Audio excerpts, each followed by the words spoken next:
वर्तमान में साक्षात प्रभु का दर्शन हम नहीं कर सकते, किंतु दर्शन करते समय आँखों को खोलने की आवश्यकता पड़ती है।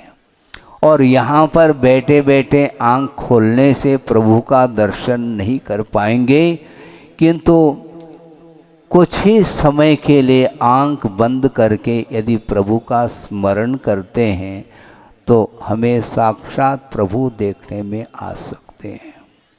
प्रभु की आराधना जो होती है वह मन से हुआ करती है। धर्म का श्रवण जो होता है वह कान से होता है, ऐसा कहने में तो आता है, किंतु बीच बीच में यह भी कहना आवश्यक होता है कि आप ध्यान से सुने। इसका अर्थ क्या हुआ? आप कान लगा करके सुन तो रहे हो, किंतु आपका मन कहाँ लगा हुआ है?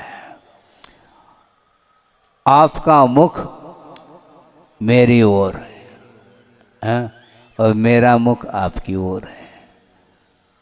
आप सुन रहे हैं, किंतु ये नहीं कहा जा सकता कि आपका मन भी यहीं पर उपस्थित है। बहुत कठिन है, इसलिए सुदूर विद्यमान है विदेह क्षेत्र में, किंतु जो आराधना करने वाला जो साधक होता है, आराधक होता है, वह प्रभु कहीं भी किसी भी कोने में रहा आवे, उनको कोई भी विकल्प नहीं। सामने प्रभु विद्यमान हो अथवा न हो, तव पादो मम हृदये मम हृदयम तव पदद्वये लीनम तिष्ठतु जिनेन्द्र तावत यावन निर्वाण संप्राप्ति, ऐसा कहा है। हे भगवान, मैं हमेशा निरंतर प्रतिपल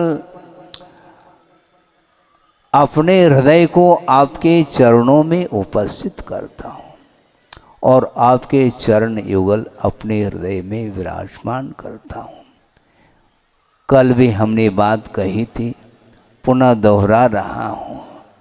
यद्यपि गुरुदेव हम और आपके बीच में उपस्थित नहीं है, किंतु शरीर की अपेक्षा से उपस्थित नहीं, भावों की अपेक्षा से प्रत्येक व्यक्ति के, प्रत्येक भक्त के हृदय में गुरुदेव विराजमान है।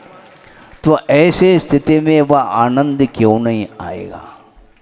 शांति और आनंद प्राप्त करना चाहो तो थोड़ा सा उपयोग को केंद्रित करने का पुरुषार्थ करें। आप प्रभु के चरणों में रहो अथवा न रहो, आपका उपयोग, आपका मन निरंतर उनके उपासना में यदि लगा हुआ है तो निश्चित रूप से प्रभु बनने में अब देर नहीं लगने वाला है।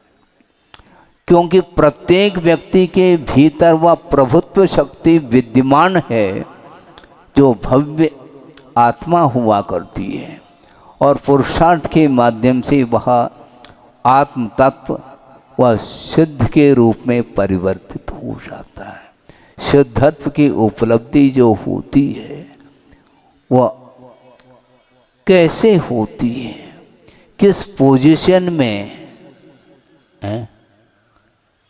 सामान्यम परिवज्जतु, ऐसा का सामान्य पद को अंगीकार करके समस्त पर वस्तु के प्रति अपना जो उपयोग बार बार मोह के कारण जा रहा है, वहाँ से हटा करके अपने आत्म तत्व में अपने उपयोग को केंद्रित करता है, तो निश्चित रूप से उसके दृष्टि में जगत शून्य हो जाता है।